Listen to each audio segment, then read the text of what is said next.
Welcome to Happy News Network, the Minisode. We're here to brighten your week while you take a break from doom scrolling. I'm Shayna, and today's guest was featured just a few weeks ago in our second episode of the new season. Stacey Mei Yan Fong is baking her way through the 50 states in the United States of America. She's on a quest to learn more about the country she's decided to go home through pie. Stacey, welcome. Thank you. It's so nice to sort of meet you, and I love your background with all your pies featured. Thank you so much. It's so needed cool. to hide the messy bedroom, so I was like, this will work. Well, a messy bedroom or a messy kitchen, pie is a good cover up. Right. Yes. And so, Stacey, you list some quintessential American things you love on 50pies50states.com. When did you discover and come to love pie? So I feel like me and my father would bond was we would watch movies or like listen to music on long car drives together. And something that I constantly see in American movies was pie, like at diners or on road trips, or like at the end of a hard day, like someone would go up to a diner and someone would be like, do you want a pie and a coffee? And I was like, this is such a thing that like one item can kind of like bring it together. And pie is kind of like synonymous with like going home. That whole kind of like story of pie and how comforting it can be for someone like made me fall in love with pie as a way to bring comfort to myself, like the people that I give the pie to. Yeah. I have to ask, was there like an initial first pie? Like, do you remember your first piece of American pie? I don't remember my first piece of pie, but I have eaten a lot of pie since. I think I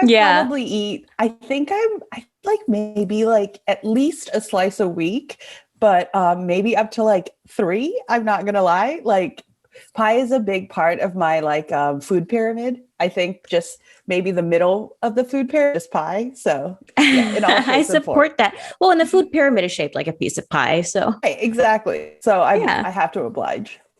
I love that. And could you tell everyone how you created the 50 Pies, 50 States project? Of course. When I started applying for my permanent residency in the United States, which I have now, yay. And I was like, I was born in Singapore, and I grew up in Indonesia and in Hong Kong. And then I moved to Savannah, Georgia for college. And I was kind of struggling with this idea of like, where is my home? Like, where is my home base? And when I started applying for my permanent residency, I was like, you know what? Like America is my home. This is where I've lived for so long, almost the same amount of time that I lived in Hong Kong. And what is the best way for me to learn more about this country that I've chosen to call my home? And when you travel or when you visit new places, the like best way to like understand it is through food. And then I was like, what is the most American food? And I was like, pie. And pie is also just like a beautiful blank because it can be sweet, it can be savory, it can be small, it can be big, like the possibilities list. And I like was so excited to, I guess, my slice of each state in my interpretation of each state through pie. So that's kind of how I got started with that. I love that. And I totally agree with you that a great way to understand or get to know a place is through food. I love getting to travel, and it's been really tough during COVID, but I feel like food is like the way to go. And it's so interesting because America does have different regional foods that you can sort of customize the pie to accentuate some of the regional foods as you've done. Right. Like, I think what I love about America so much is that it's one country and it's so large. And I just think it's so beautiful that like the landscapes are different. The cuisine is different state to state. Like I live in New York and like I can drive to New Jersey and the food is different. The people sound different. Like, it's just something that's like so incredible to me that in like one place, there's so much diversity. And between like the landscapes and the food and even the way people sound, like I just think that's so amazing, and like getting to capture it or like interpret it in my tiny way. It's really, I think America's so special. Well, I think so too. And it's been neat to sort of, in looking at the project, seeing it through your eyes too, because you didn't You came to America, and so that brings a different level of perspective to it. Right. Because I feel like, you know, like wherever you grew up, whatever your hometown is, like you kind of get like complacent. Like my Mm-hmm. hometown is Hong Kong. And like even when I was leaving to go to college, I was like, I'm so sick of this place. But like I'm from Hong Kong, like that's pretty cool. So it's like Right. really nice to like if someone from like Florida or Pennsylvania gets to like see how much like I've discovered about their state. And I'm like, oh my God, isn't this amazing? And they're like, oh my God, actually, that is so amazing. Like, that's so cool. And Yeah. I'm like, You're like, I love it. You're helping yay, people renew and Connecticut. remember their pride. Yeah. Right, And so, totally. And like, yeah. sorry. Oh, no, go ahead. And I just feel like that's what's so incredible about the United States is like how much state pride like each state has. And like Hmm. once you get someone starting about like the place that they grew up or their town, like they're all so passionate about it. And I really like learning everybody's story and like really like talking about like the places they I think it's just so beautiful. I love that you are so enthusiastic and you're so aware of it and you're so happy to share it. And so, in thinking about the last few minutes of talking about the layers of America and your enthusiasm, finding out aspects of all 50 states' cuisines and the levels of cuisine, within states that have, Southern California versus Northern California, could you talk us through your process of researching and developing the flavors and the recipes? Totally. So, part of the project, 50 is a very big number. Yeah. So I like to say that I take life 3 pies at a time. So I think about things like in like just the 3 states, and then I really like hone in on those states and either like I do a bunch of research and then I talk to people I know from that state, kind of, or like some people that have gotten a pie from the previous states that I've done have like been like, oh, like I actually know this person from South Dakota. Like the South Dakota pie is a perfect example. I had never met anyone from South Dakota. And it just so happened that Matt, who got the Massachusetts pie, he just did like a graphic design project for a historian that lives in South Dakota. So he Okay. introduced me to him.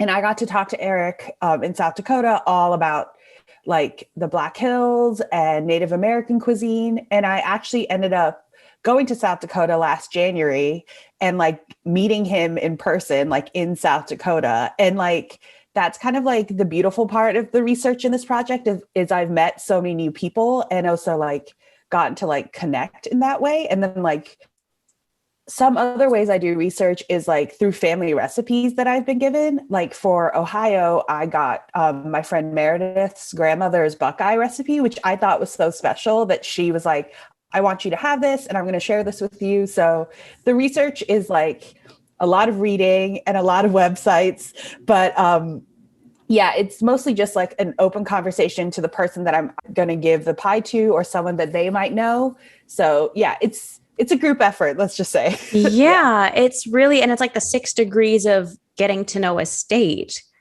What a Yes. beautiful Yes, way that you get totally. Yeah. connected. And there's no formula for it too. No, like a lot of it is, I mean, it's like think of an idea, do some research, and then usually like, yeah, it just like follows all these different tangents, which is pretty Hmm. exciting. And then like also like I love meeting new people. So it was like so exciting for me to get to like go to South Dakota. Like I don't when would I would have gone eventually, but like to get to go and share a meal in someone's home and like then have pie at the end, like it's really nice. Yeah, A it's just meal that all they really helped nice. develop. Yeah. Right, exactly. Okay, so I want to dive into some of these specific states and recipes. Like, how do you source the local ingredients? Like, I know that you used Florida key limes for a key lime pie, and then there's like a specialty Moxie soda in Maine that you used. So for Florida, for the key limes, I found like a producer in Florida that would like ship it to me. And that's what I did for the Marionberries, Oregon as well. Like I would source out like local farms online and just be like, hey, like, do you guys ship to New York? And they're like, yeah, of course. you just got to pay shipping. I was like, okay. And then, so like, I'm meeting like local purveyors for that. And then for Moxie, one of my old coworkers, her cousin was actually going to Maine for vacation. And I was like, this might be really weird, but could you ask her to bring back like 2 bottles of this soda for me? And she was like, oh yeah, totally. And it's like really funny because that's also a team effort, like acquiring these ingredients. Yeah. Like for Arizona, I did a prickly pear pie, and it was still, I think, wintertime in New York. So prickly pears weren't that abundant here. And my friend Sierra, who got the pie, she called her brother that lives in Arizona, and he was like, yeah, I got you. And so like he mailed me like a box of prickly pears like from the state itself. So it's so cool. Like another part of the fun is just like, you know, asking my help me acquire ingredients. You're your own kitchen coordinator and recipe sourcer and ingredient sourcer. It's so cool. You're not just the person creating the flavor profile in the dish itself. You're also doing all of the logistical work. Right. And I am very lucky that I do live in New York. So we have so many different like specialty food stores and like great places to order food from. So that's been a blessing too, is living in New York and having access to so many things. I'm sure there's a special soda in North Carolina called Cheerwine, and it's like a state produced cherry cola style soda. And I was working on a show once, and the stage manager on the show was a guest stage manager from out of town, and her husband had tried Cheerwine when she'd worked in the state previously. And so she loaded up the trunk of her car when she was done with the show. Like she just put boxes of Cheerwine and just drove it all back up to New York. It was so funny. That's so funny that you bring Cheerwine up, because I made a Cheerwine barbecue sauce for my North Carolina pie. And my friend Valerie that lives in North Carolina, like sent me, I was like, I mean, like you can send me extra like cans or bottles of whatever you're sending me. And so I had Cheerwine in my fridge for like a couple months. It's just, it's so delicious. And making a barbecue sauce out of it was just so nice, because it was like all the like sugar in it, like really like caramelized like the pulled pork that I made. And great. Cheerwine definitely has a complex flavor profile. So it definitely lends itself well to sauce. I remember, there's a dozen ways you can use it. And so how clever to use it to make a local dish and turn the dish into a pie. Right. Totally. Many layers. Truly. And so how are you finding, as you've completed 50 pies for the 50 states, what are you doing to like stay active and creative in the kitchen? So I have only completed 44 of the 50 pies. Okay. So I have the last 6 to go. I was like in my pie chart, my plan, I was going to be done at the end of 2020. Obviously 2020 kind of threw us all for a loop, and half of the joy I get out of my pie project is like delivering the pie to the person or like going to the state. So I didn't want like the last 6 states to get shortchanged. So I took a pause on my 50 pies project, but I've been doing all these different like pie series on the side. So like at the beginning of 2020, I baked a series called Desperation Pies. And these are pies that were born out of seasonal and as well as financial depression. And what's really funny with my research through that, I also found out that those are really regional. Like in Apple, they have like a vinegar pie from the Great Depression. There was like a water pie. And most of it is to do with when you didn't have fresh fruit that you had access to. It's mostly like milk, sugar, and butter. So that was a really interesting series. And then to close out 2020, I thought I'd end it on a sweet note. So I did a series inspired by Nancy Meyers and Nora Ephron movies. So I inspired by The Holiday and The Parent Trap and When Harry Met Sally. And so I'm just like I'm constantly doing like that. I like to call my side pies or side pieces. So it's been really fun to kind of like keep me active in the kitchen. I think last year I only baked 36 pies, which is like a pretty low number for me, but only. Yeah. Oh my God, I don't remember if I've ever properly baked a pie. my record is 57 in a year. So Wow. it's a lot of pie, but like, it's really funny because I'll text like my friend's group chat and I'll be like, there's pie. And then like someone will take it off my hands. So I get to get as creative as I want and I'll always have someone to eat it. And trust me, if you cook or bake something that's good, like people just show up. Yes. And that's People part do of the just fun show of the up. community. Yeah. And I imagine also wanting to share that in 2020 was challenging. And you don't want to dual shortchange the experience of delivering the pie and the communal aspect of it. Right.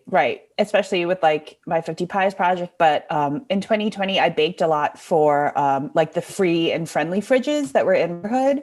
So I would like bake pies and then just like put them in the fridge for someone to enjoy. Cause like vegetables and mac and cheese and all that stuff is good. But like, sometimes you just want a slice of pie. So I would bake every other week for my friendly fridge. And yeah, that was a really a nice way that I could do something that I enjoyed and then also give back to the community that I live in. That is so sweet. And that is such a generous way to give back during a time when it's hard to figure out how to help others because you can't do so much of the tangible in-person work we're used to doing.